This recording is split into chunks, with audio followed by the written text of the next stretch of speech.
Well, good afternoon, ladies and gentlemen, and welcome to the latest EPRS Policy Roundtable. I'm Anthony Teasdale from the European Parliamentary Research Service. And today we are taking as our starting point this publication, which EPRS has recently produced, Peace and Security in 2021, an overview of EU action and the outlook for the future. Now, this is an annual publication. It's one of a series of EPRS annual publications.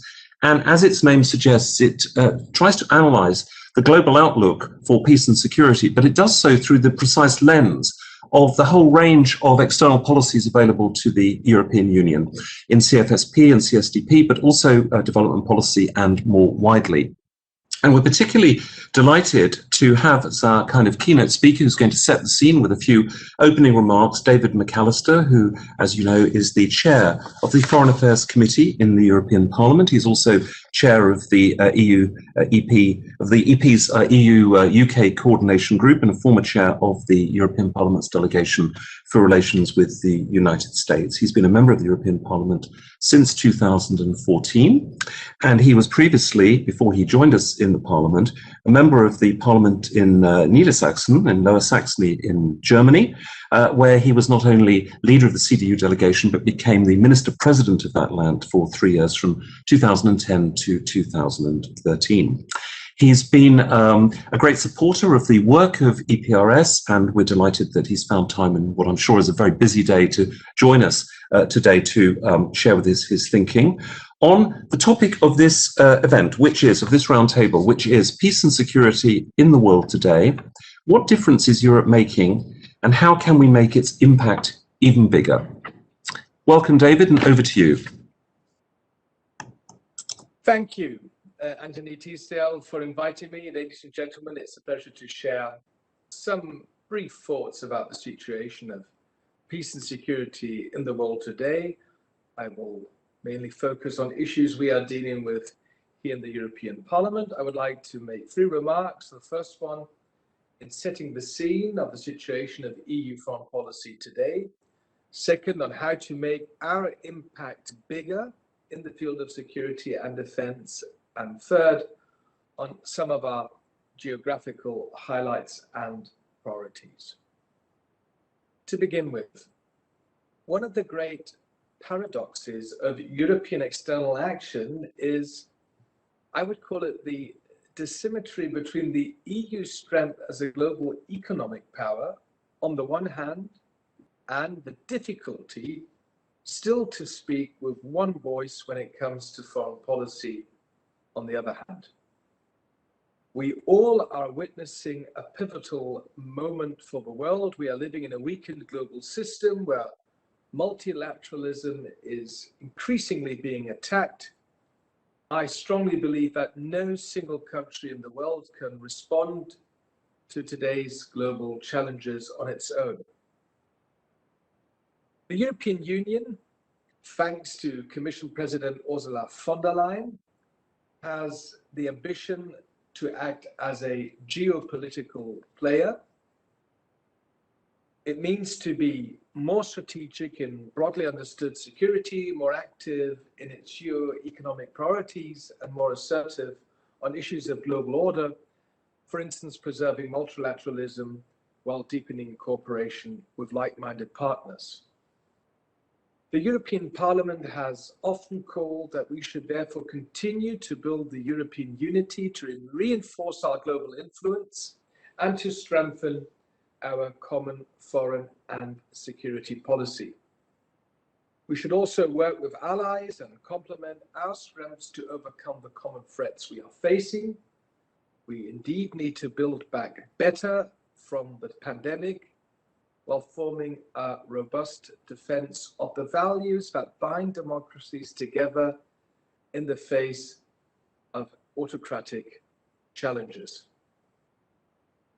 The potential of European power in 2021 and beyond lies in our unity, our core values, and also our positioning as partner of choice for many other countries across the globe.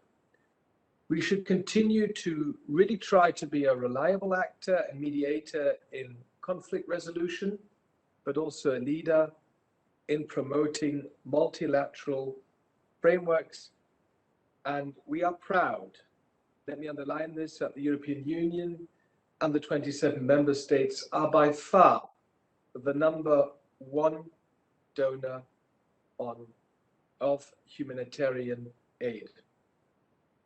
As Anthony Teasdale said in his introductory remarks, I also consider that all external actions have to go hand in hand and in a coherent and complementary manner. We should avoid falling into a silo approach. So for me that a stronger EU foreign policy must be fully in line with other external policies, including trade, defense, development, and energy, just to name a few. I strongly believe in the EU's positive leadership role in today's world, but this can only be achieved if we improve decision-making processes and allow the EU to move beyond the current state of play. No surprise when I say this as a German Christian Democrat, moving away from unanimity, at least in selected areas of foreign policy, for example, decisions on human rights or on sanctions, would, from my point of view, allow the EU to act more swiftly, more ambitiously, and more sovereign from divide and rule strategies of third countries. Perhaps the Conference on the Future of Europe might offer a timely and appropriate format to discuss such kind of options. The second remark, to the global soft power, the EU needs more hard power. So what exactly are we taking at EU's level precisely in the field of security and defense? To make our impact bigger, in June 2021, we now have the European Defence Fund, the Permanent Structured Cooperation PESCO, the brand new European Peace Facility, and quite soon, a strategic compass. We have probably done more for our common security and defense policy in the last 5 years than in more than 50 years before. So in theory, everything seems to be on good track. Also for the ideas of the European Security Council or European Armed Forces and further steps towards strategic sovereignty, or as others would call it, strategic autonomy. But the situation in reality is, of course, that the European Defence Fund, for instance, has potential, yes, if the money is well invested. In the moment, I am a bit concerned that a lot of member states are just looking at the balance of financial return, and this would not be what we actually expect. Also, with a few noticeable exceptions, PESCO is complex from a strategic planning and programming point of view. I do hope that the PESCO projects will actually develop real added European value.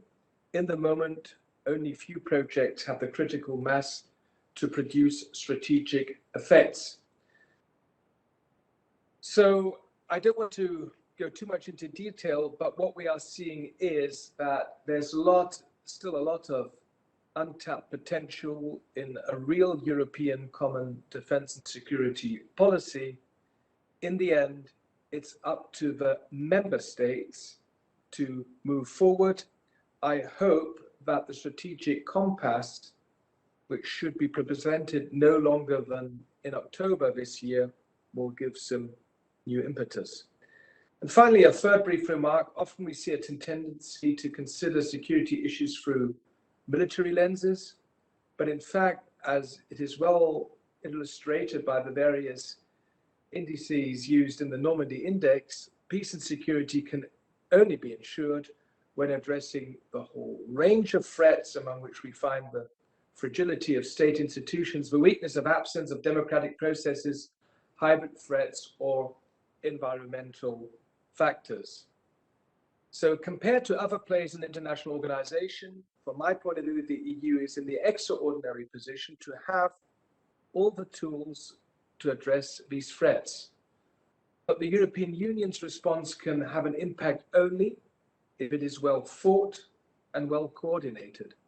As for High Representative and Vice President, Josep Borrell said during our first high-level geopolitical dialogue we held during a joint meeting of the Foreign Affairs and the Development Committee just 2 days ago, our level of influence does not always match our level of engagement.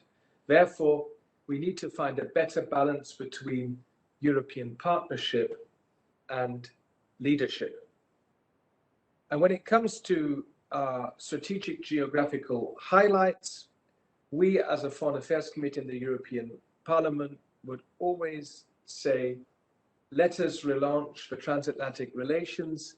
The simple fact that we now have an American president who is a convinced supporter of the transatlantic cooperation is a good sign. I thought all three summits, the G7 summit, the NATO summit, and the EU-US summit were positive from a European point of view. Second, we should work with the United Kingdom towards a strategic partnership in the field of foreign policy, security and defence, despite the fact that the UK government refused to include it in the EU-UK TCA. Further priorities, as always, will be the Western Balkans, Turkey, and our immediate southern and eastern neighbourhood. And finally, it is crucial to enforce our political dialogue and cooperation with like-minded countries such as Australia, New Zealand, India, Indonesia, Japan, South Korea, but also like-minded partners in Africa and Latin America. And on Asia, the revision of the EU-Asia strategy is essential. We also insist in the European Parliament on the need for a renewed EU-China strategy and for an upgrade of relations with Taiwan. The same applies for the Indo-Pacific strategy, which the Commission and the EEAS should publish until the end of this year. So hopefully some of these priorities will feed today's debate, and our discussion can contribute on how to reflect to make Europe's impact even bigger. Thank you.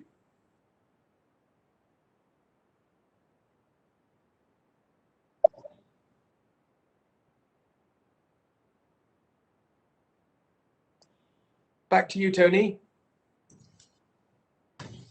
Thank you very much. Sorry, David, there was a little bit of a delay on the mute-unmute button. I think a phenomenon many people here in the European Parliament are getting used to.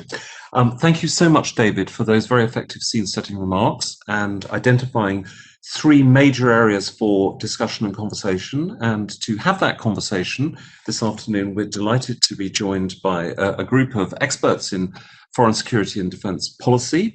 They're going to be moderated by Etienne Bassot. We're particularly delighted to be joined by Isabelle ARRADON, who comes from the International Crisis Group, and René van Ness from the European External Action Service. And I should just mention that in the course of his remarks, David made reference to the Normandy Index. This is an index which we also produce out of EPRS. It'll be coming out later this month, and it is in effect the parallel volume to the peace and security overview which we're discussing today. So, Etienne, over to you. Thank you very much, Anthony.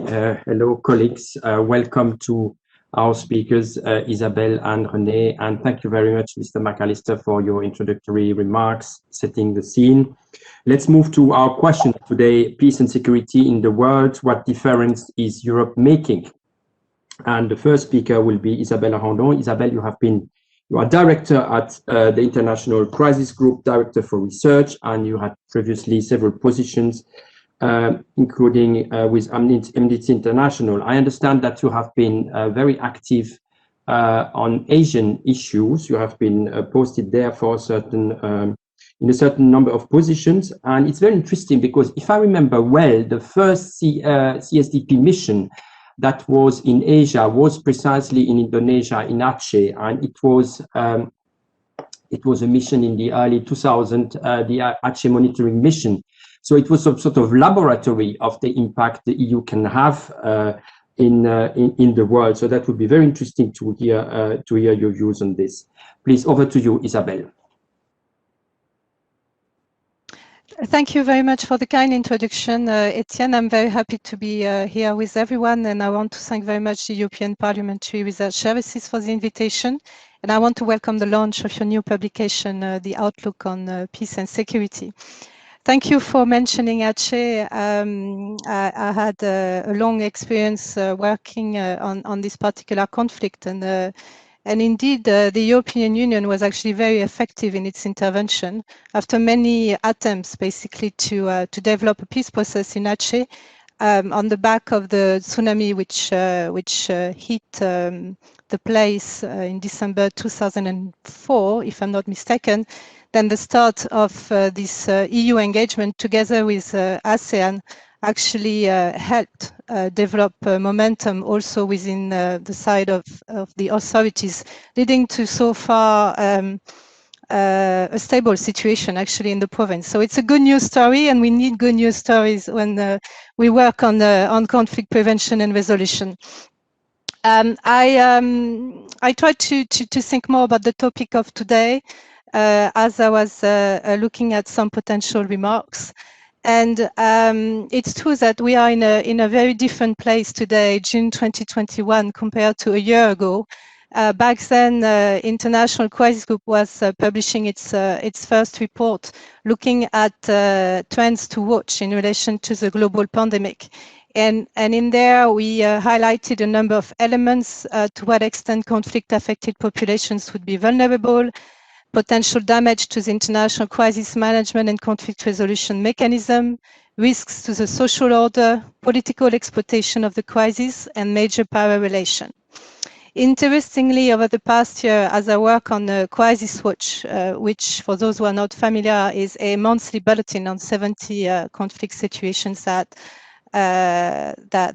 we put out, COVID-19 has featured very heavily in our work over the past year, and many of the elements that we said we should be watching have actually developed and proved to be right.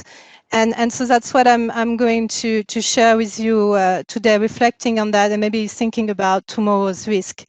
So first, looking at what we've seen on the human toll, we were very worried about the impact it would have on conflict-affected population. And although it's fair to say that some of the most fragile places seem to have been spared its worst effect, though assessing the precise toll is hard and reasons for this is unclear, concerns are still there. And if you look at Crisis Watch, we often mention the toll COVID-19 is having on populations. And India, for example, comes to mind for last month, but also Haiti.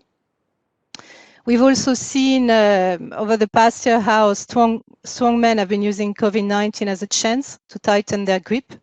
Not just authorities in governments, but also armed groups. So I'm thinking about gangs in Latin America. And all of that has been fueling pre-existing political tensions. We've also seen social unrest and often people pushing against some of the lockdowns or other government responses that have been put in place in fragile states. Just last month, we saw that again in Guinea. But of course, over the past year, we've seen a lot of pushback against government measures in Thailand and in a number of other countries.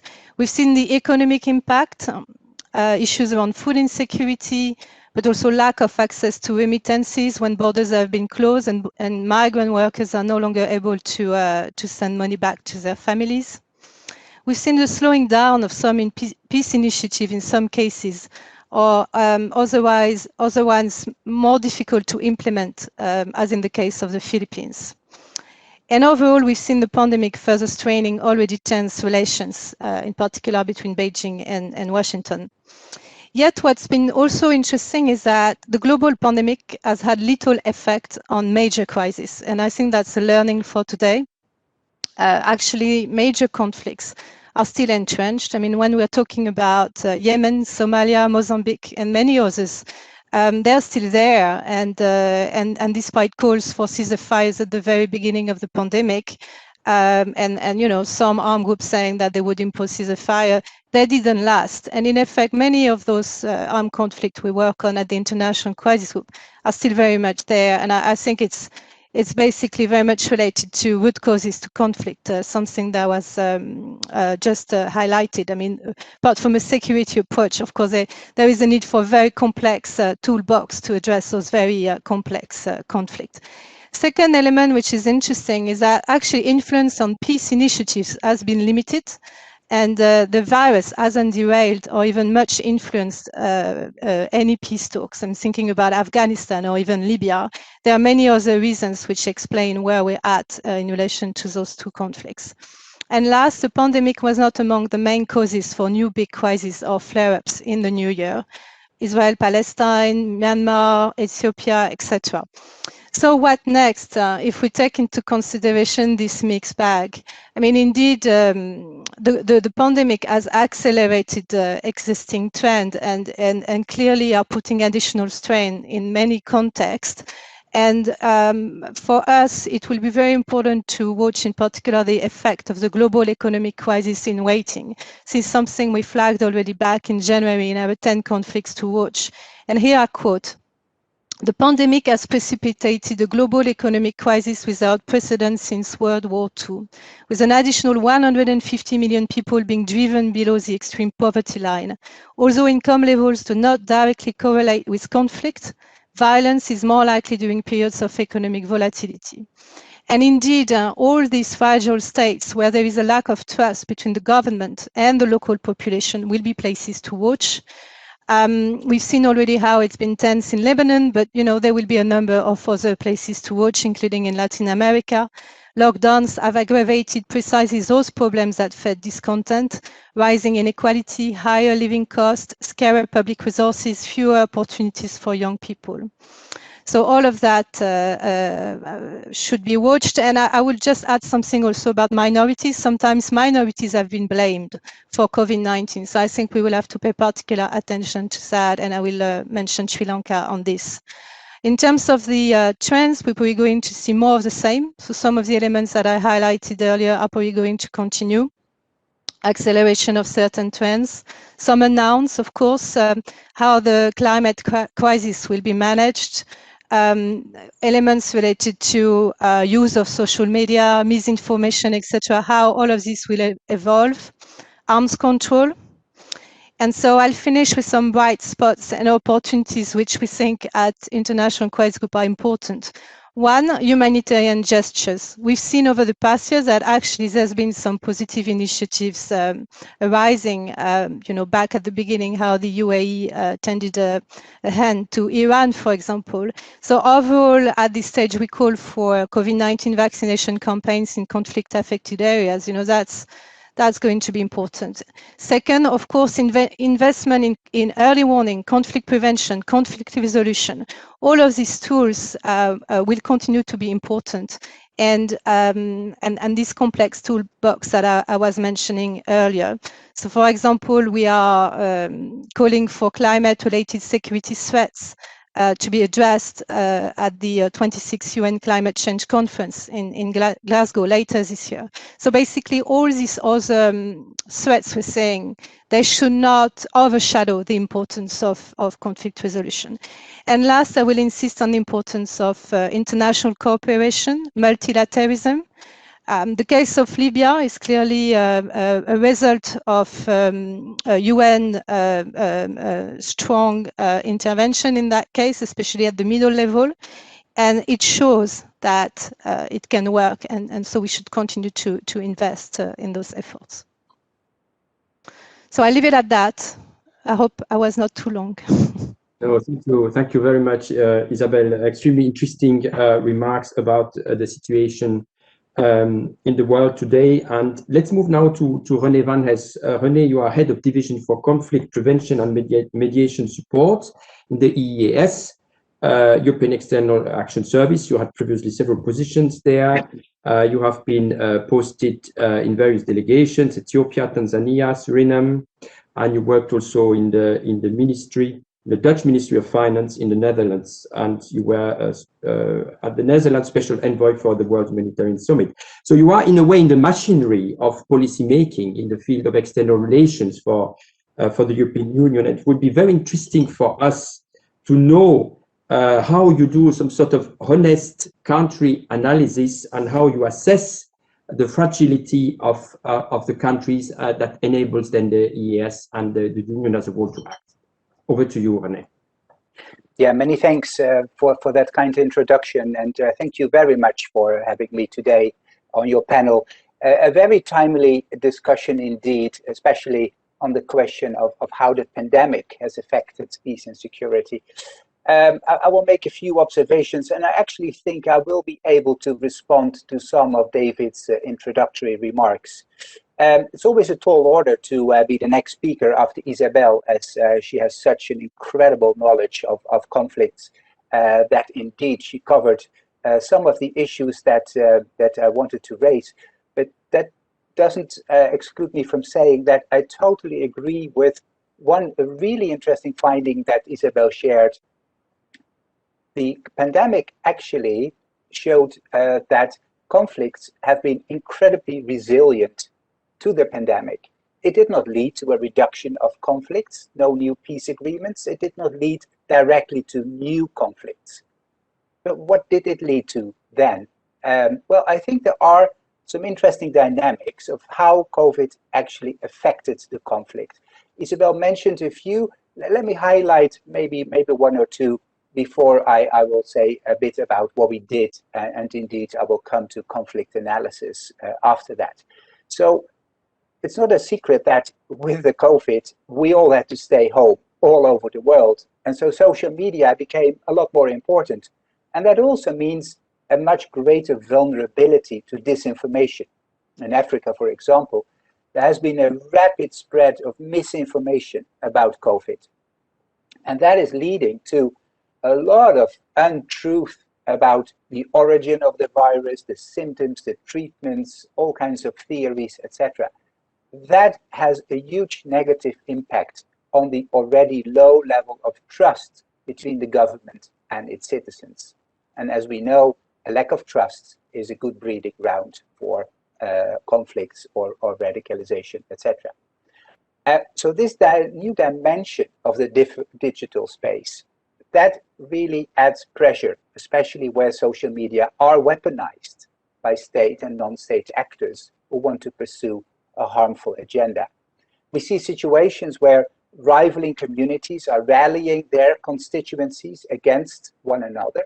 And with a weak state, there are also weaker tools to prevent conflicts from escalating. And of course, we've seen some state actors that are constraining the online space. Think of Myanmar's military junta, or others that are turning the virtual space into a virtual battleground. Think of Venezuela. I also want to mention here what is sometimes referred to as the shadow pandemic. This is a term that is used to describe the phenomenon that COVID has a gender-specific effect, an effect that is characterized by a sharp increase in gender-based violence, especially as women and girls had to respect all the specific COVID measures. And that is in particular, that's terrible in any account, but as women, we're often frontline health workers and are suffering the biggest income loss as a result of the economic downturn. Their situation really deserves more attention. And we're not over yet. These trends are expected to continue as the pandemic rages in the southern parts. Before I will tell you a bit about what we did by way of response, I would like to share with you a major development that emerged last year with a big role for the European Parliament. This is how it went. At the beginning of the pandemic, and when we were all going into lockdown, the European Parliament, the Commission and the Council, they were negotiating the new Neighbourhood Development and International Cooperation Instrument, often referred to as NDICI. This is the instrument supporting EU external action between 2021 and 2027.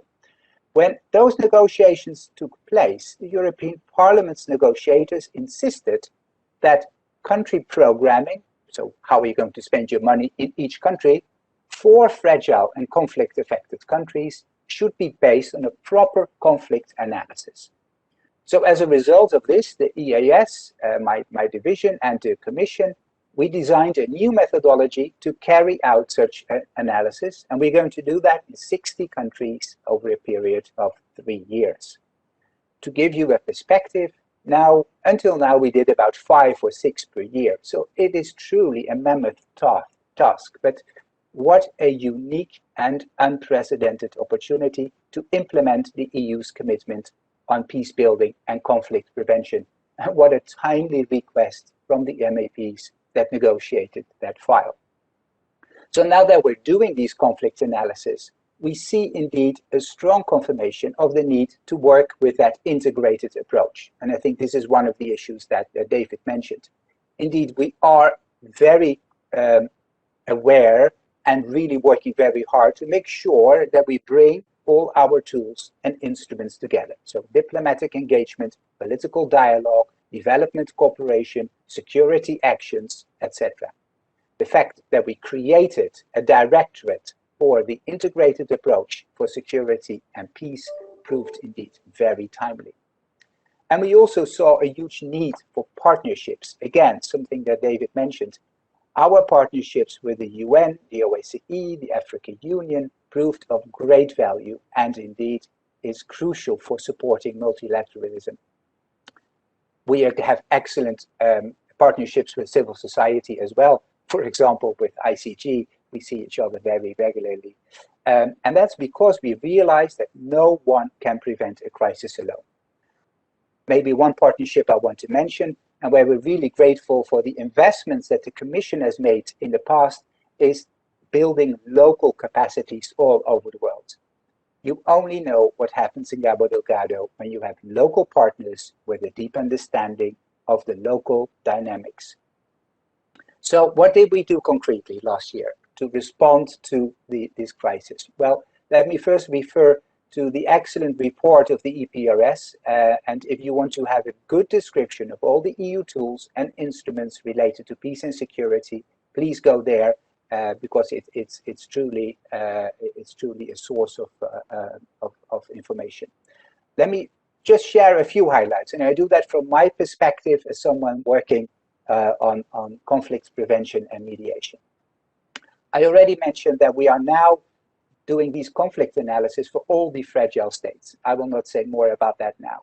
What we are doing now is that we are including climate change considerations there. So when you look at the 20 most vulnerable countries, then you realize that 12 of them are already in a conflict. So it's no longer a question whether there is a relation, it is how are we going to understand that and respond to this. That's why we are now changing our methodology to fully incorporate that. Well, a lot about analysis, and analysis is great and very useful and absolutely necessary. But you need the capacity to follow up and to respond. So we drafted a new concept on EU peace mediation. It was welcomed by Council conclusions in December 2020, and that concept emphasizes that the EU is a value-based actor with an ambition to be a strong operator in this field. And indeed, we think that the EU is very well placed to play such a role, as we are often considered an acceptable partner for many of the conflict parties. Sometimes you need a more robust approach, and I think David alluded to some of that as well. We have new mandates for many of our CSDP missions and operations. There are 17 in total. And I think that underscores the value that is being given to the contribution that these CSDP actions can give in crisis situations. And through the European Peace Facility, the EU will have the possibility to train and equip security forces of partner countries, which should allow those countries to address security challenges in a responsible manner. Let me end by giving you a few examples on what we do on specific conflict dynamics before I end. With our strategic communication colleagues, we are working hard on the issue of disinformation and hate speech. How can we counter this? How do we approach the social media providers to stop spreading false information, etc.? Youth. youth really is something that has surfaced as a very important issue. Youth has struggled particularly hard with COVID, and we are designing ways to include them in a better way in peace processes and to give them a voice, thereby stopping them from using violence. And the last example that I want to give is about election-related violence. We will have 30 presidential and parliamentary elections next year. And there is a huge need to make sure that we have a solid approach to prevent that those elections will end in violence. Think of Libya. This is typically an area where the EP also has experience, and I look forward to working with the Parliament on this. Let me conclude by saying that there is nothing as complex, as humbling, and as important as trying to prevent violent conflict. In fragile countries, the challenges are honestly tremendous, and COVID certainly did not make that easier.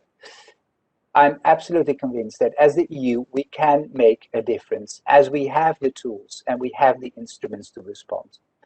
The support of the Parliament is indispensable in this collective endeavor, and I thank you for organizing this event. Many thanks. Thank you very much, René, for this presentation and also for explaining what the EEAS is doing in a very large degree of detail. I would like to welcome Asle that has joined us in the course of this meeting. I understand that you are traveling and you could make it, so we are very happy. We weren't sure if you could make it. So most welcome to you. I have also to give the apologies of Alexander Stutzman, who is unfortunately sick today, and we will not be able to join us today. That is life. It is just like that. I would like also to highlight the fact that our Q&A is open in the sense that people can put their questions in the chat, and we will take them later when we enter in this Q&A session. So please take advantage of that. So let's move now to our next speaker, Asle. You are deputy leader of the 5-member Norwegian Nobel Committee. And this is the committee which selects candidates for the Nobel Peace Prize. You are also former research director of the Norwegian Nobel Institute. You have been teaching in various universities in Europe, and you have been publishing several publications, books. One of them, The European Union as a Small Power, 2010, Will China Rise to be Peaceful, or The Causes of Peace, What We Know Now. So you are going to give us a more global view, maybe a bit far away from the EU, but we are very much looking forward to your comments. You are a well-known commentator in the international media, so most welcome to this event, and over to you. Thank you so much, Etienne. I'm very, very happy to be here today. Let me just start off by saying that although I am the deputy leader of the Norwegian Nobel Committee, none of my comments should be attributed to the Nobel Committee. I speak to you as a scholar and as a scholar of EU security. I had the great pleasure of being the research director at the Nobel Institute in 2012 when the EU was awarded the Nobel Peace Prize. And I think that this is a good place to start. The EU started off as a peace project, and the idea of peace has been kept very close to the heart of the European Union throughout these years up until today. What we see today is that while the European Union has grown in number of members and in number of competences and in political power, at the same time, the world has also evolved.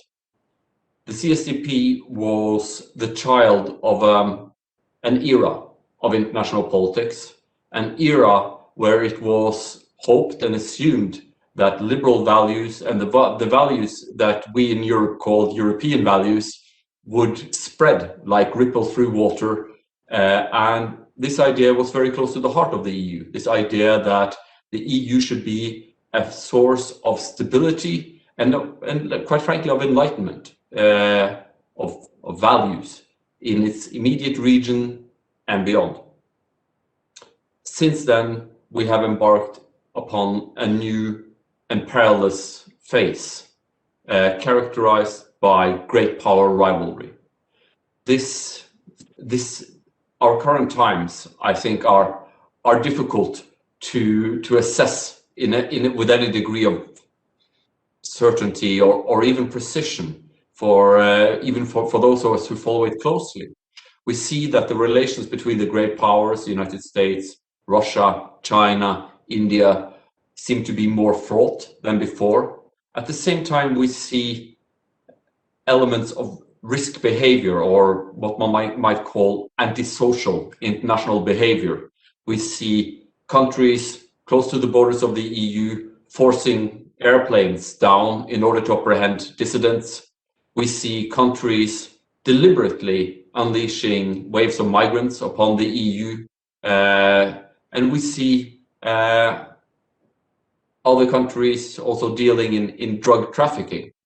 The point I'm trying to get across here is that while EU security from the outset was voluntary, I would now say that EU security is no longer voluntary, it's involuntary. The EU have to address these issues. And I do believe that Europeans, not only leaders in governments, but also the peoples of Europe are looking for the EU to take a more clear and defined role.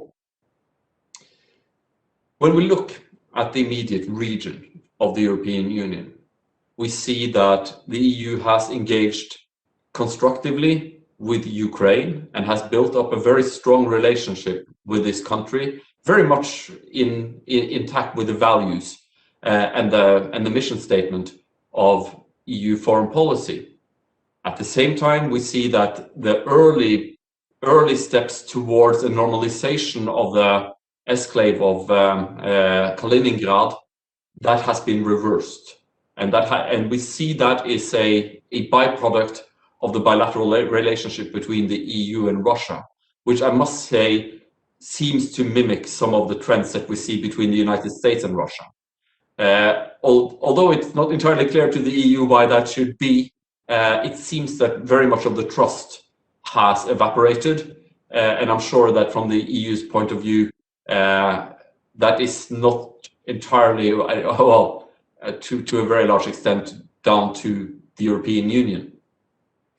At the same time, one of the long-time partners of the EU, Turkey, has become also a more problematic partner, which is being dealt with more on a high politics level than on the deeper and more multifaceted level where the EU excels. The migrant crisis of 2015 was a great shock for the European Union and its member states, and migration has become part of the tapestry that we, at the beginning of what was then called the CSDP, we called it comprehensive security. But comprehensive security is no longer voluntary. And I think this is the great challenge currently facing the European institutions. Caught in a limbo between the nation state and the population that is frankly asking for more EU engagement. I find that when you look at the polls from Eurobarometers or Pew, this is one of the consistent findings that people would like to see a more coherent EU foreign policy. And at the same time, we don't have to go far back. When the Council tried to agree on the resolution on the democracy movement in Hong Kong, that was blocked by one single state, Hungary.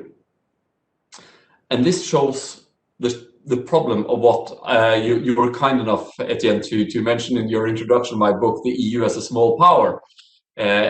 I'm not going to rehash the arguments, but one of the reasons why I argued that EU was a small power was because of what I call the consensus expectations gap.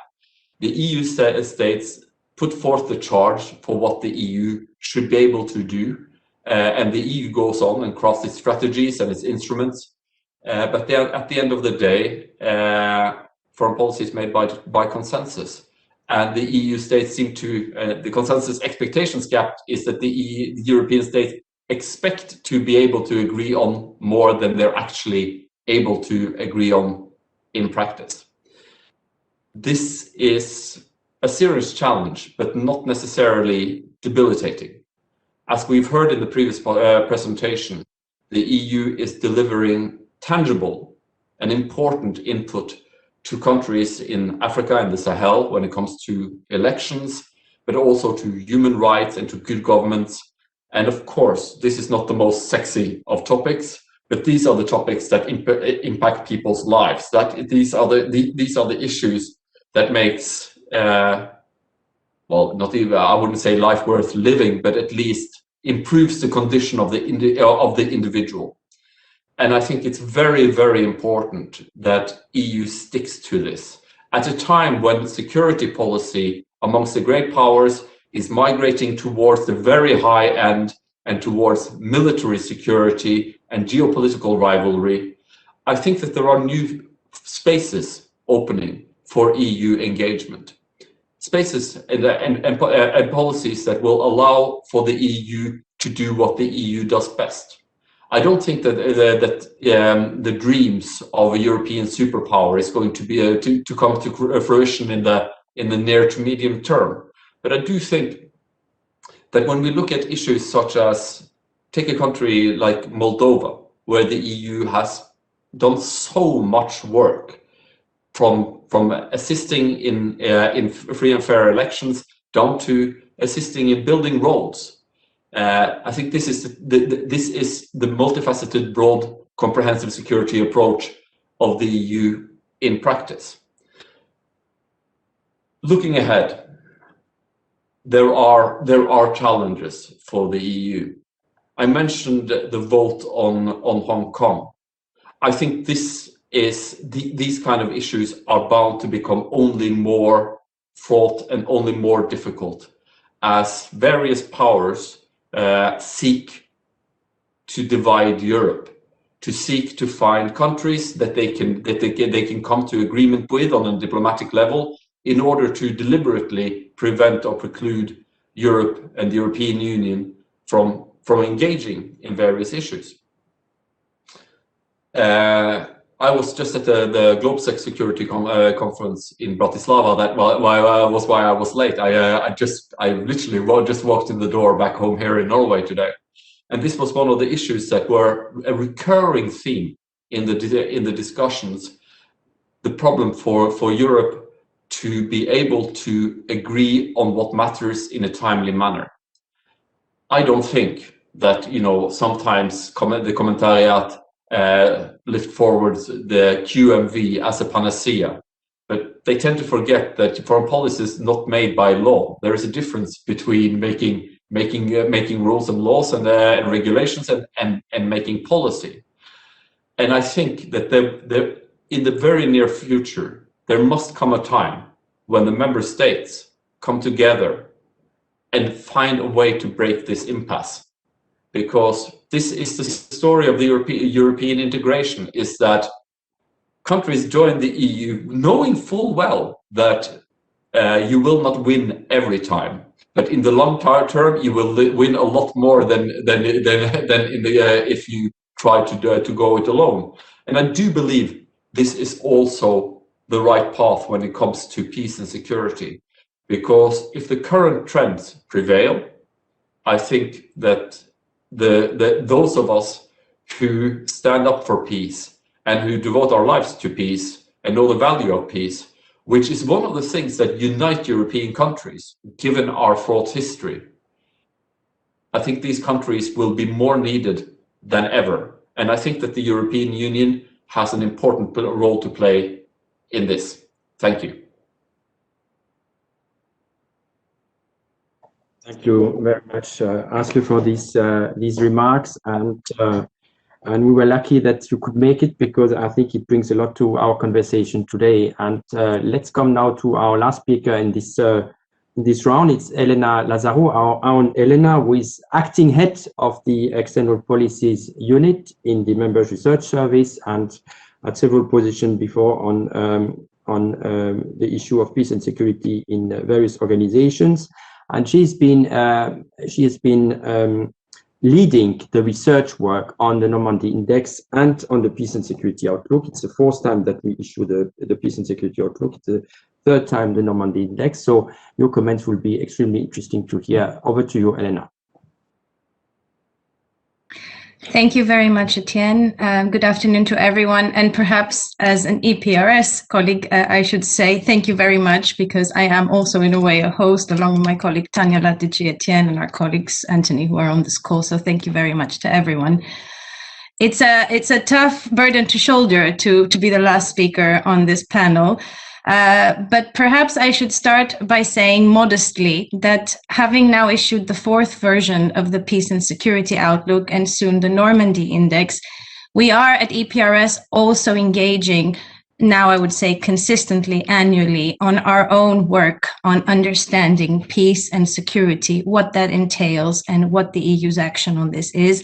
And we can add ourselves to other institutions which have for a long time been doing that, deconstructing the components of peace, understanding how to prevent conflict and how that work can be taken forward. So drawing on what everyone has said, I want to bring in a few things that we have learned from carrying out this work annually.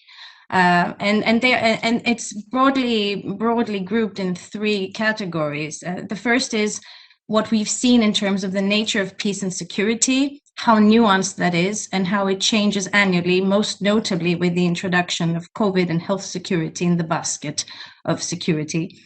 Secondly, what we've seen in terms of what the EU is doing and how we have key initiatives every year that come out, which I think consolidate and expand the EU's ability to act for peace and security, not always in the ways we think. It doesn't always involve military, but there are many other aspects to peace and security, as has already been alluded to. And thirdly, how our view of the way forward changes each year, how new trends and new assessments of what should be done are added to this basket of understanding how we move forward on peace and security. So to go briefly into this, I think the first element, so the nature of peace and security, I don't think we need much more than this, what has already been said on this panel, to understand there are many ways to understand peace and security. We've heard here on the geopolitics from Asle. We've heard about the conflict prevention and crisis management version of peace and security. And we've heard from Mr. McAllister about the all-encompassing approach to peace and security coming from the Parliament. And the reason we've heard in so many ways about it is because peace and security is extremely broad, it's extremely nuanced, and new components are increasingly being added to that. Now, the line that connects all those understandings of peace and security is the fact that peace and security is seen as antithetical to threats. And in our own work, we have tried to identify those threats using the EU Global Strategy as a basis. And if one looks at the EU Global Strategy, it's a first understanding of what the EU aims to be doing in terms of peace and security, because it sets out very specific dimensions of what it understands as peace and security. And those include conflict, they include fragility, but they also include energy security, fighting terrorism, disinformation, managing economic crisis, climate security, and security and defense. So for the EU, and that's the first thing, peace and security are a very broad basket of components, and that creates a very big challenge for the EU to act on several dimensions at the same time. On the other hand, given the nature of the EU, which Asle has alluded to, this means that the EU has more spectrum to act, because it's not, as has been said, it's not the world's biggest military and defense power, but it is one of the world's biggest powers when we think about other components, so commercial policy, development, and other issues. So threats is the big way to understand, I think, how each actor perceives its action on peace and security. And interestingly, in the Peace and Security Outlook, we compare the threat assessment among major powers. So what do major powers understand as threats to peace and security? Interestingly enough, Western liberal democracies tend to completely agree on what they understand as threats to peace and security. China and Russia, not quite there. So we see that the understanding also varies depending on where you're looking at from. Second important aspect of peace and security, it is most threatened in those parts of the world where a number of these threats coincide. And using work, including from the International Crisis Group, we've assessed, we've correlated health vulnerabilities, debt vulnerabilities, and trade vulnerabilities, and our results concur with those of the Global Peace Index and others, that the regions more prone to lack of security and peace are Sub-Saharan Africa, some parts of Latin America and some parts of Central Asia. So I think this is one first broad conclusion, and it does feed into the work done by the EU when looking at its foreign policy. Now, moving to the second big group of things we've seen by carrying out the outlook every year, as I said, the EU produces every year a number of initiatives in areas that sometimes we do not perceive as peace and security areas that are significant to understanding how it's moving to its development as a peace and security actor. Just to highlight a few that are in this year's basket, and a few have already mentioned, but I think it's very notable to think of the new multi-annual financial framework. It has been brought into this conversation several times already. But the idea of having a budget which is flexible, in which instruments to respond to unforeseen crises can be rapidly activated. So the NDC that has been mentioned is a big move forward in terms of the EU being more flexible and more rapidly reacting to threats to peace and security. We've also seen, as has been mentioned, the creation of the European Peace Facility, which will finance CFSP aspects with military dimensions. It will be an important element to work with partners in other regions, especially in Africa, but elsewhere. And the European Defence Fund, which is the first time the EU will be funding its research and development of defence capabilities. And it's a small amount comparatively to the defence budget of the whole of the EU, but it does give a sense of direction.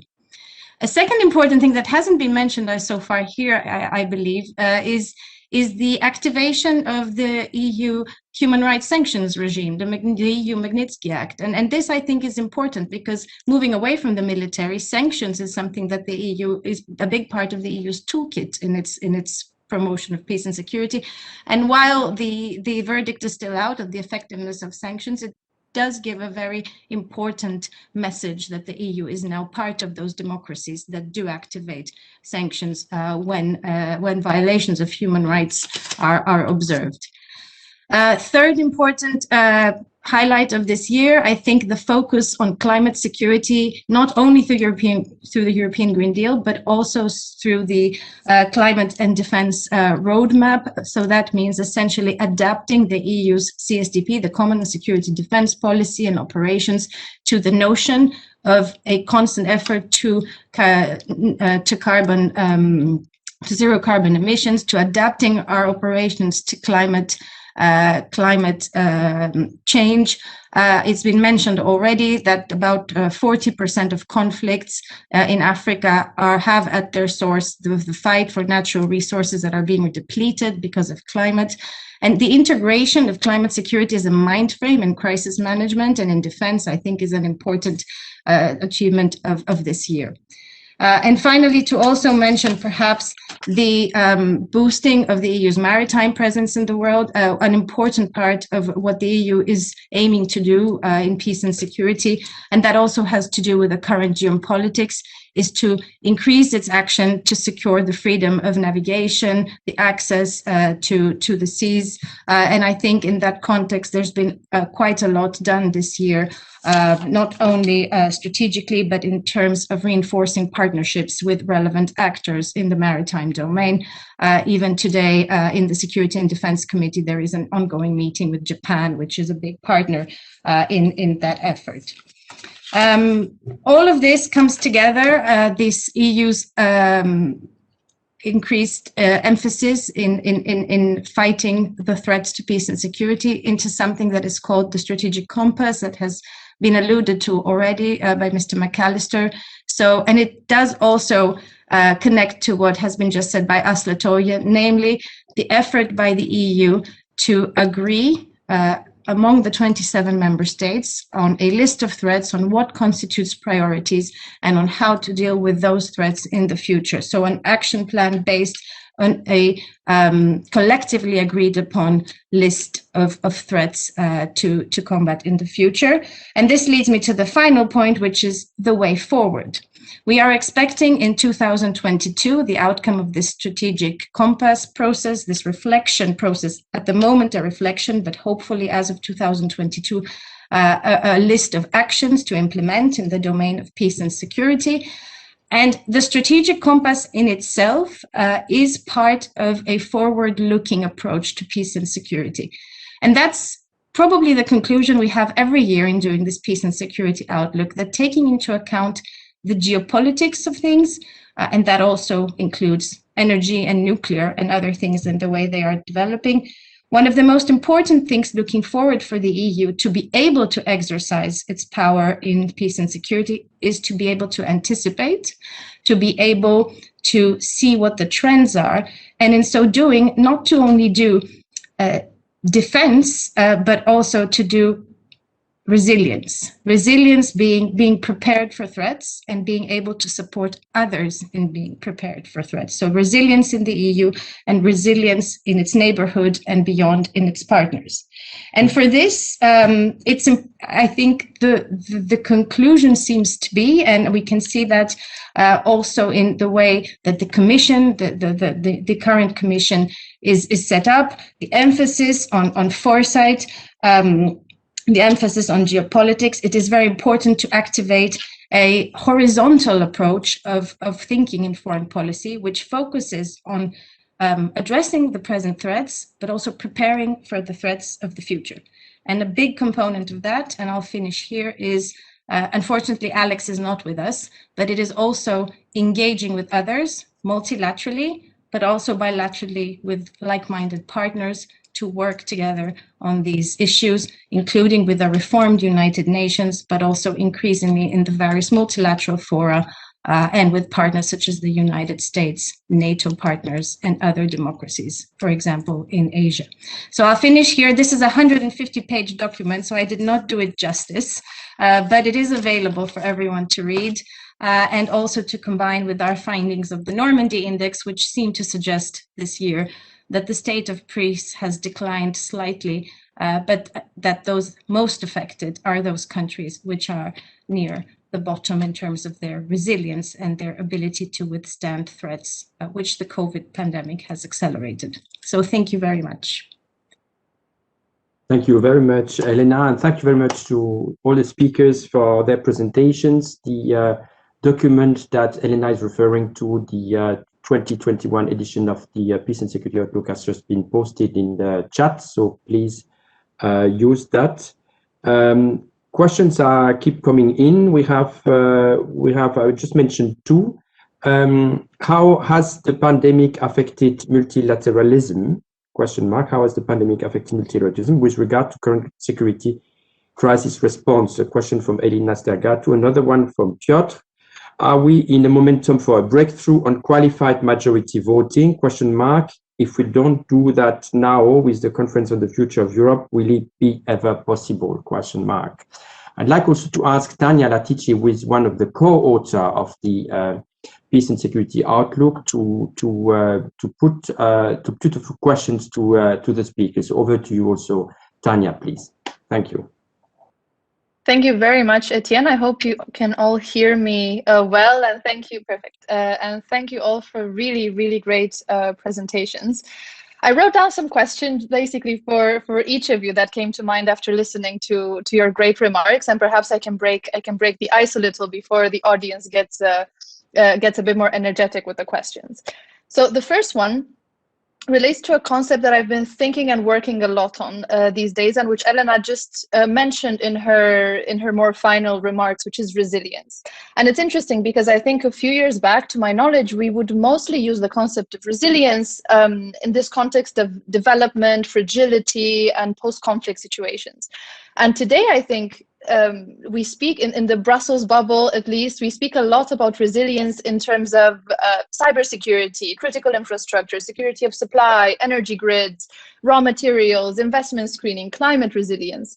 And I think, interestingly enough, now we also think about this concept in a more security and defense perspective as well, which is my own perspective, to be fully transparent, which is reflected obviously in the strategic compass process, as well as resilience is one of its key baskets, one of the 4 baskets, and which was also mentioned before. And basically, as Asle put it, I believe comprehensive security is no longer voluntary. And to me, this is what security means. So now to get to my question, which is, I think, more directed to Isabelle, but perhaps René, Asle, and Elena, you feel free to, of course, react to this as well, is to reflect a bit about this evolution of resilience and what this means for international, but also EU efforts in the area of conflict resolution, which I believe Isabelle said should not be overlooked because of all these new threats that we are facing.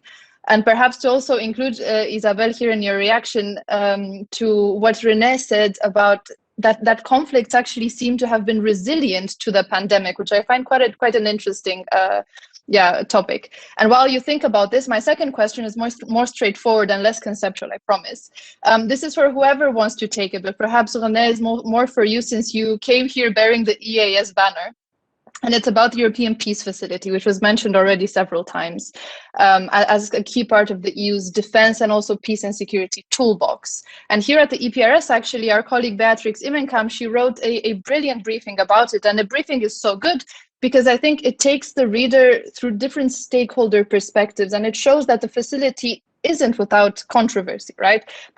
Particularly as it relates to this provision of military assistance. So what is your take on that? How will the EPF contribute to the EU's work in promoting peace and security? And how is it present and conceptualized within the strategic compass process? And finally, whether it is related to the new peace mediation concept that you mentioned that you were just working on. My third question would go to Elena, since you've given us such a great tour d'horizon, and you said that, rightly so, peace and security has become more nuanced, and that peace and security basically means something else depending on who you ask, on what country you ask. So against this backdrop, could you perhaps help us digest a little the intense symmetry that we've been witnessing? So the G7, NATO, EU-US, EU-Canada as well, let's not forget, the Biden-Putin meeting. So it seems that there's a clear message that transatlanticism is back, multilateralism is back and alive and kicking. Is this good for peace and security? And perhaps drawing on your foresight experience, what's the outlook for peace and security given this revitalized agenda for multilateralism? And finally, my fourth question is for Asle. Thank you for joining us finally. And since you kind of drew this timeline, this line from 2012 when the EU won the Nobel Peace Prize, how would you reflect about the evolution of the EU as a peace and geopolitical actor, we could say as well, perhaps, considering how the strategic environment has evolved in this last decade? So you said that you don't envision an EU superpower, but what about an EU that is strategically autonomous? A concept that we've been hearing quite a lot about. So what do you make of the strategic autonomy debate from this perspective that you said that there's this new space opening up for the EU to contribute more to peace and security, the evolving partnerships and security environment that the EU is facing, and the evolving toolbox that you also mentioned that has been evolving? So those are my questions. They're not easy, so sorry for that. But back to you, Etienne, and thanks for the floor. Thank you, Tanya. Indeed, you put a lot on the table. So the question of resilience, evolution of the concept, the peace facility, and the EU as a peace and geopolitical actor. I like also, you mentioned also the summits of this week. This is also a question that we received just now in the chat from Leon Pijnenborg. And then I had also at the beginning the question on the qualified majority voting. So I just take the speakers in the order they made their, we did the introductions, and I ask them to comment on the points that they want to comment on. Isabelle is in and out. Now she's just out. She was in right a couple of minutes ago. So the next would be René. And if Isabelle joined, then I give her the floor. René, please. Yeah, many thanks. Tanya, that's a set of very interesting questions. I'm sure we can fill the rest of the day with answering those, but let me try a few. Maybe I can give an answer to three. How did the pandemic affect multilateralism? Maybe a few thoughts about resilience, and you had a specific question on the EPF. I think multilateralism was affected in a practical sense, in the sense that we could not have our physical meetings. I will tell you that the last mission I did was to New York. I came back from our strategic exchange with the United Nations, and I flew back to Brussels on the 10th of March, 2020. and we all know what happened after that. It was my last mission. I've not been on mission since. So I think in practical terms, it affected us. The EU-Africa summit did not take place. So I think that had an impact. Of course, we have replaced that with endless Zoom meetings. And as we all know, that tool really works when you have your established relations. It's a lot more difficult to create new relations. So once you have those, you can sustain them. Difficult to build new ones. So fortunately, we already had an ongoing strategic dialogue with the UN, with the OSCE, with our colleagues in the African Union. Those could be sustained. Building new ones was more difficult. Resilience, very interesting question. There is a lot that is happening there actually. Resilience is I'm like most people are watching the European Championship soccer, and even there you hear people talk about the resilience of some of the football players. So it is a word that basically applies to many different issues.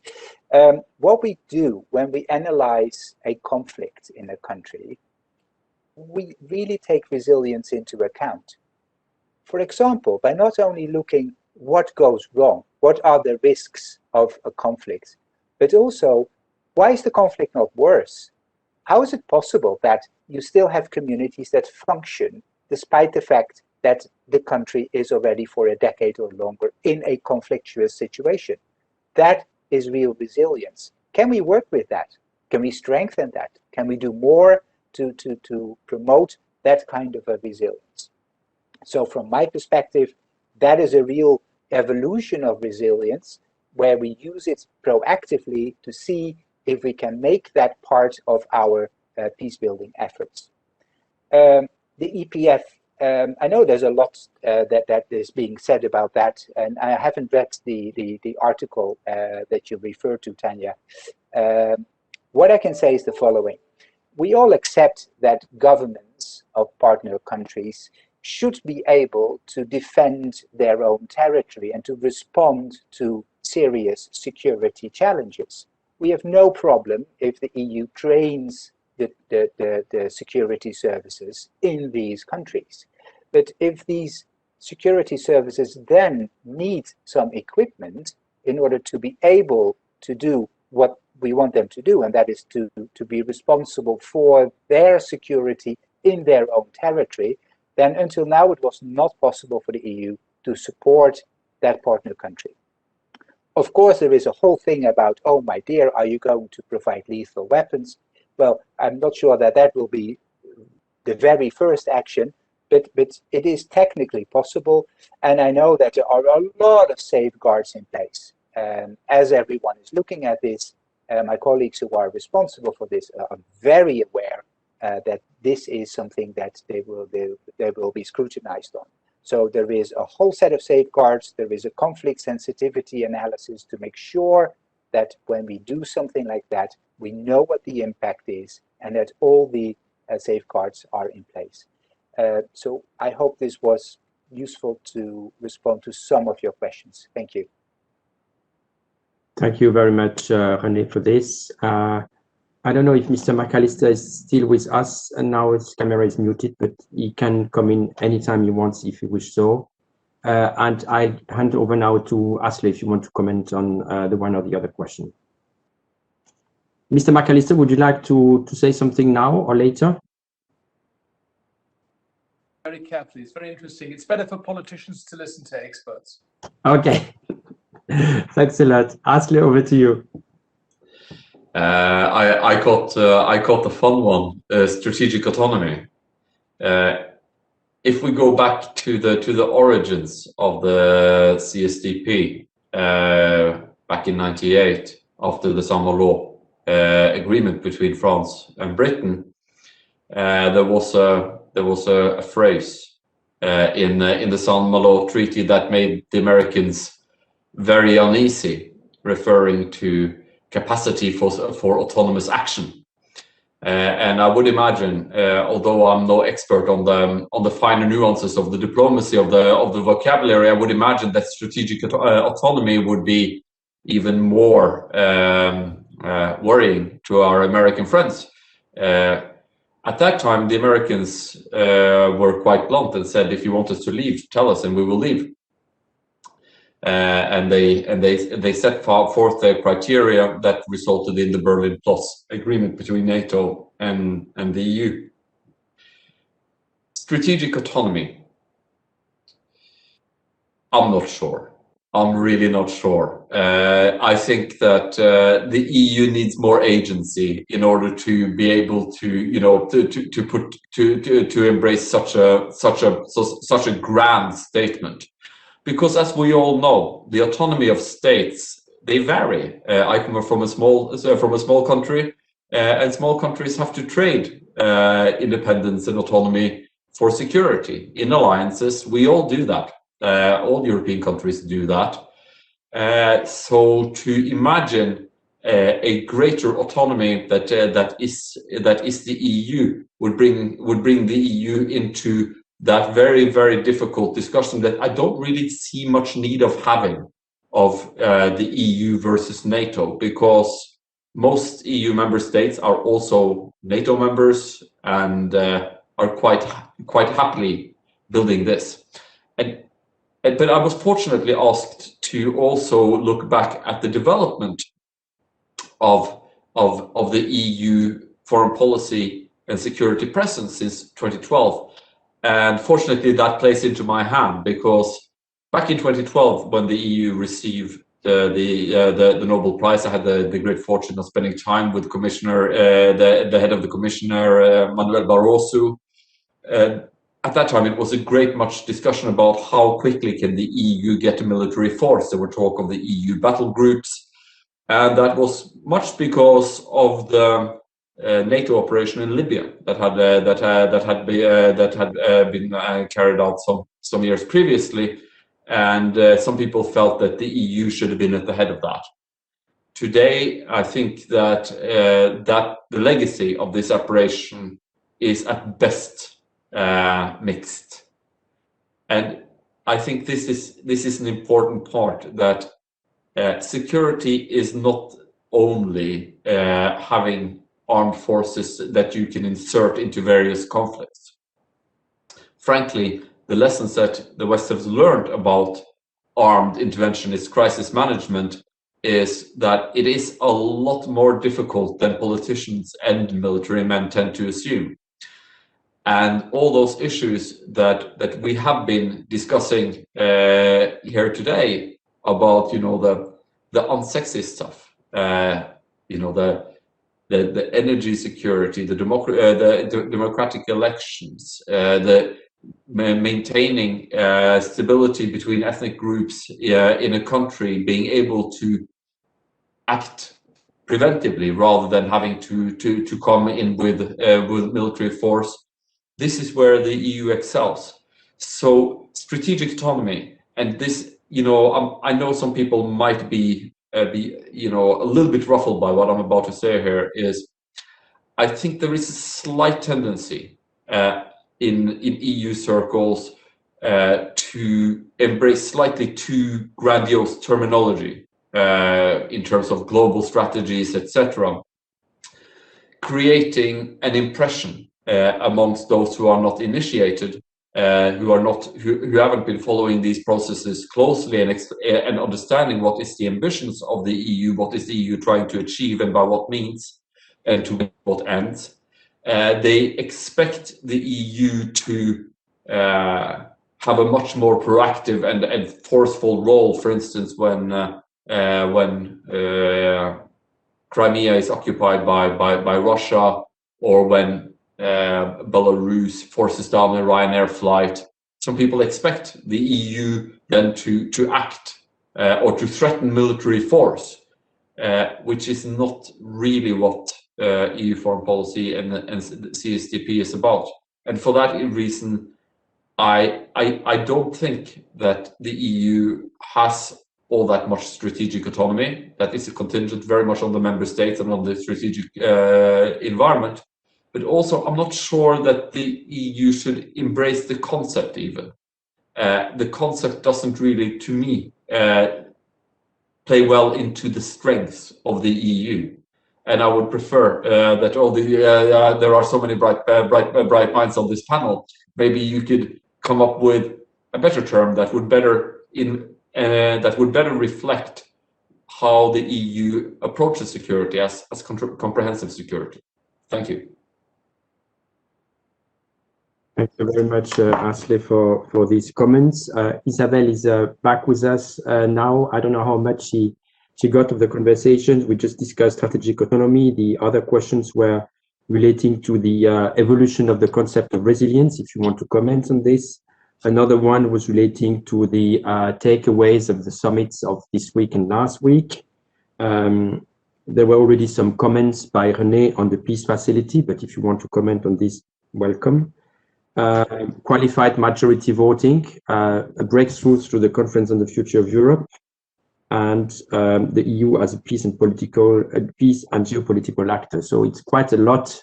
So pick and choose what you want to comment on, if you wish so, and if you want to have a bit of time, then ask Elena to react, and then you can make your mind on these elements. So maybe Elena first, and then Isabelle, you are allowed to make the comments on the points you want to raise. First, Elena. Unless Isabelle wants to go first. Okay, I will then go. I cannot not start this by reacting to Asle's strategic autonomy comment, not from my own personal viewpoint, but rather because there have been certain bright minds beyond the ones on this panel who have found other terms to describe what the EU is trying to do, because in many ways, aspiring to strategic autonomy means aspiring to autonomy to act where you define your objectives to act in are. So it's not global. It's about being able to autonomously decide and do something which you have decided that you'll do. And I think former High Representative Federica Mogherini put it very well in saying that when she goes abroad, she says what we are talking about as strategic autonomy in the EU can also be called cooperative autonomy, which means not working alone, not this decoupling from the US, but being able, where we want to offer concrete results more than we have been doing so now, and to have the capabilities to do so. So I think just to broaden a bit your understanding of the concept, I see where you are coming from, but I also think that there is a misunderstanding about the concept. And in fact, in EPRS, we have written about strategic autonomy and explained how it is viewed from the EU's point of view and what domains of peace and security it involves. But I take your point that the concept pre-existed this discussion and is likely to be misunderstood exactly because it is an old concept. As a Greek, I understand this about words and linguistics. To Tanya's comments, very briefly, because I know we don't have that much time. The comment about symmetry could be, I mean, there's so much that can be said, but let me narrow it down to what we've been discussing here, because you asked how is it relevant. I think what's important about the symmetry we're seeing right now, it's if we correlate it to the coincidence and of perception of threat. And what we're seeing is that actors who have similar threat perceptions, and this includes social media manipulation, disinformation, nuclear issues, and everything we've talked about, are grouping together to understand how to face these threats and to reinvigorate their cooperation on facing these threats together. And this goes for the NATO summit, for the G7 summit, and for the EU-US summit, where we have states very like-minded in terms of what the threats are in the current geopolitical environment, often with divergences when it comes to the extent to which, for example, China constitutes a threat, but largely on the horizontal issues agreeing. And this has to do with technology and with energy, climate, nuclear fragility. For the Biden-Putin summit, it's interesting that if you look at our analysis of threats, it is pretty much the same thing in a way, you know, politics aside, but the rationale for having the summit was there were 2 or 3 issues on which Russia and the US agree the threat is there. And arms control is one of them. You know, notwithstanding the result of the summit, the idea of talking to Russia is because there are 2 or 3 issues on which it is understood there is a need to somehow work with Russia. And this is also part of the strategy that the EU released yesterday.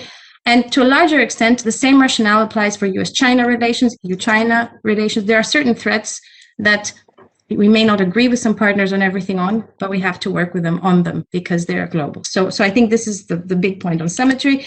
On resilience, a lot has been said, but just to say, it is, I think, exactly the evolution of the concept of resilience that has facilitated the EU to become more of a peace and security actor. Why? Because the resilience, the way it's understood today, has to do a lot with policies that are internal in their nature but have external implications. And this is the case with cybersecurity. This is the case with fighting electoral interference. This is the case with climate, with energy security. And I think resilience, indeed, as you said, was first a concept for the EU's external action in fragile regions. But increasingly, this changing nature of peace and security, which I referred to, which links regulation even and internal policies with the ability to withstand such threats, is why now resilience is part of the aspiration of the EU in peace and security, including for the protection of its own people, which is now part of the level of ambition. I stop here to leave some time for Isabelle, a very few minutes remaining. Thank you very much, Elena, and welcome back to Isabelle. And please comment on whatever you want to comment on in the many questions that have been raised in the discussion. Well, thank you very much. I must say I'm disappointed I didn't get to hear the many very good interventions I'm sure you all gave in the 15 minutes or so I was not on the call because of internet issues.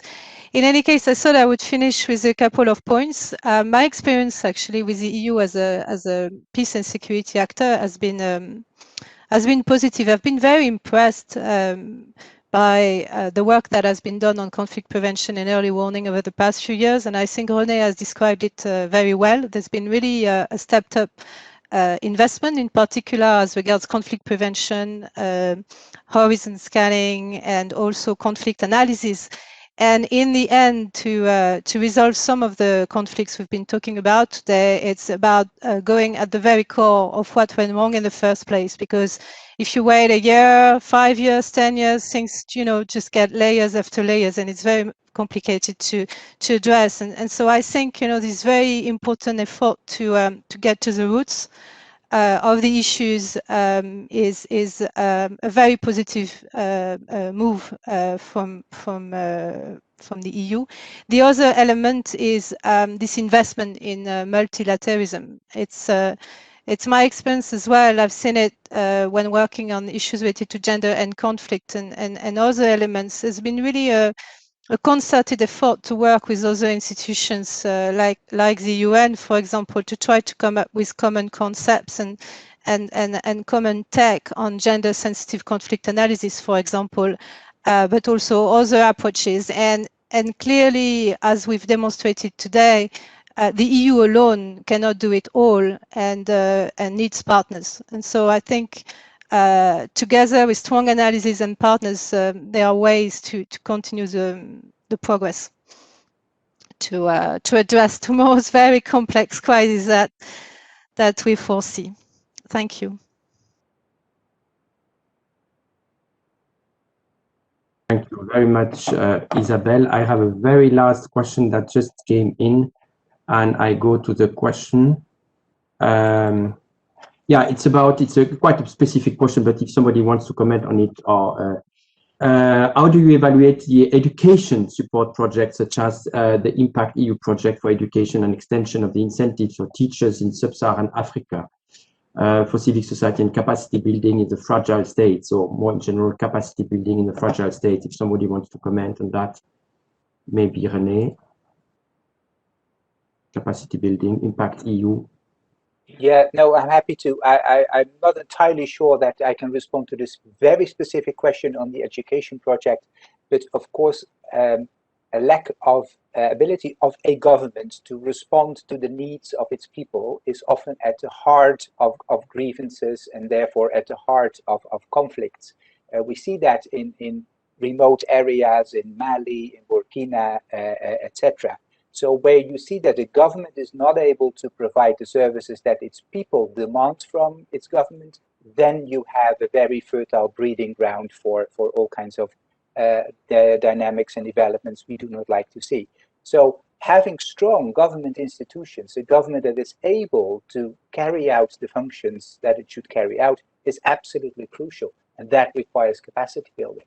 So I'm fully supportive of anyone that is suggesting that indeed we have to make a very strong effort to support these capacities. And I know that the colleagues from the Commission are indeed doing that at an incredible scale in many of these countries. Thank you. Thank you very much for this last remark, René. And with this, we are coming to the end of our event. I would like to thank our speakers for the great intervention. It has been a very, very rich discussion. We covered a lot of ground today. So many thanks to all of you. Many thanks also to the people that are in the virtual room and that stayed with us until now. Thanks very much also to Mr. McAllister. Politicians have a very busy agenda and he stayed all the time with us this 1.5 hours. So many thanks for being with us today. This event is also recorded, so you will have the link tomorrow and it will be available for those who couldn't watch it all in YouTube channel. And I also encourage you to follow the events of the EPRS. We still have several events going on until the summer break, so please look at the program of EPRS event and join us on this. Many thanks to all of you. Anthony, you want to say a final remark?